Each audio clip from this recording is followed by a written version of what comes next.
आपको ये जानकर बेहद हैरानी होगी कि अमेरिका ने गौमूत्र उत्पादों से जुड़े 4 पेटेंट्स ले लिए हैं। अमेरिका हर वर्ष भारत से गौमूत्र आयात करता है और उससे कैंसर की दवा बनाता है। गाय का गोबर भी गौमूत्र की तरह ही मूल्यवान होता है। रासायनिक खाद के मुकाबले गोबर से बनी प्राकृतिक खाद के इस्तेमाल से कृषि योग्य भूमि की नमी 50% तक बढ़ जाती है, जिससे फसल अच्छी होती है।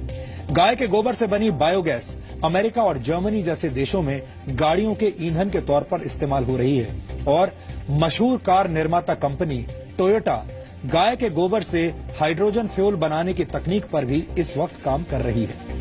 यही वजह है कि गाय को कामधेनु कहा जाता है। तो हमको जरा ये बताइए कि वो गाय जो कि लोगों की नजर में बेकार हो जाती है, तो वो बेकार गाय जो है जब जमीन पे जाती है, ये एलन सेवरी की रिसर्चेज हैं, 1 किलो गोबर जिस जमीन में पड़ जाता है उस जमीन में 9 लीटर पानी अपने अंदर एब्जॉर्ब करने की क्षमता बन जाती है।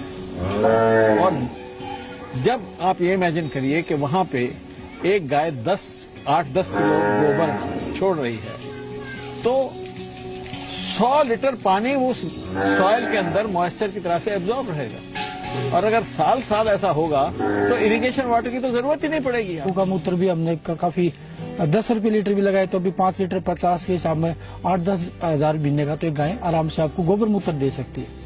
गोबर और मूत्र दे सकती है, जो कि लोगों की नजरों में नकारा, जो किसी काम की भी नहीं, वो गाय तैयार कर रहे हैं। इसके लिए बाकायदा किसी प्लांट की जरूरत है। ये देश में किसान हमारे जो हैं वो ऐसे ही गोबर से और गौमूत्र को मिलाकर के ये बायो वाटर तैयार कर सकते हैं। हाँ, इसके लिए ऐसा कोई जरूरी नहीं है कि आप किसी प्लांट से ही बायो वाटर लें।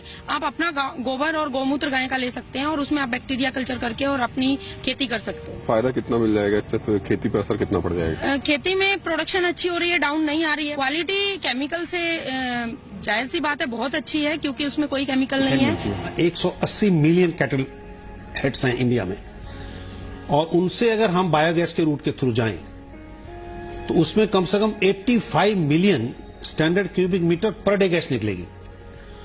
और उससे ज्यादा निकलेगा गोबर से कंपोस्ट, उसको बायो कंपोस्ट बोलते हैं या बायो मैन्योर भी बोलते हैं। तो एक रूट है कि बायो मैन्योर मिली खेती के लिए, और बड़ी खुशहाली रहेगी। ये यूरिया से 10 टाइम बढ़िया खाद है। इसकी जो उर्वरक शक्ति है मिट्टी की, वो हमेशा कायम रहती है, बढ़ती है रादर। तो ये खाद का काम आया। दूसरा, गैस निकली।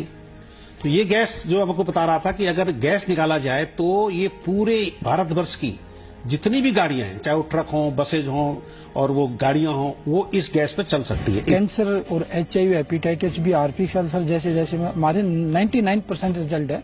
हमारे पास अगर कैंसर का पेशेंट का लीवर ठीक हो, खाना पीना खाता हो, हम एग्रीमेंट कर सकते हैं पेशेंट को ठीक करने का। आप साइन करके देते हैं? बिल्कुल साइन करके दे देंगे। हमारे पास यहाँ अगर छोड़ देंगे तो हम बिल्कुल 101% ठीक कर देंगे। कैसे ठीक करेंगे उसको? हम हमारी पद्धति से ठीक करेंगे, गोपैथी से, गौमूत्र से, और जो पंचगव्य से हम जो हमारी दवाई तैयार। आपने देखा कि एक गाय किस तरह से सामाजिक और आर्थिक नजरिए से बेहद उपयोगी है। यानी गाय मांस के मुकाबले मां की भूमिका में ज्यादा फिट बैठती है। वैज्ञानिक शोधों में यह बात साबित भी हो चुकी है कि गाय का मांस खाना पर्यावरण के लिए भी नुकसानदायक है। संयुक्त राष्ट्र के पर्यावरण कार्यक्रम ने गाय के मांस यानी बीफ को जलवायु के लिए नुकसानदायक गोश्त बताया है। अमेरिका की येल यूनिवर्सिटी की एक रिपोर्ट के मुताबिक बीफ के उत्पादन के लिए अन्य मवेशियों के मुकाबले 28 गुना ज्यादा जगह चाहिए होती है और ये ग्लोबल वार्मिंग में 11 गुना ज्यादा योगदान देता है। एक स्वीडिश स्टडी के मुताबिक 1 किलो बीफ पकाने में जितनी ग्रीन हाउस गैसेज का एमिशन होता है वो 160 किलोमीटर तक कार चलाने के बराबर होता है। इसका मतलब ये हुआ कि दिल्ली से आगरा तक कार से यात्रा करने से ग्लोबल वार्मिंग पर जो असर पड़ेगा वो 1 किलो बीफ खाने के बराबर होगा।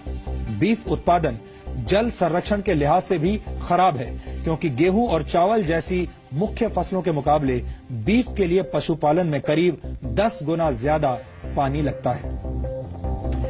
ये वो वैज्ञानिक तथ्य हैं जिनकी सत्यता पर उंगली उठाना मुश्किल है। यानी गाय को मारने से ज्यादा फायदा जिंदा रखने में है। इसलिए हमें लगता है कि गाय उस मुर्गी की तरह है जो सोने का अंडा देती है, और सोने का अंडा देने वाली मुर्गी को मारना समझदारी नहीं है।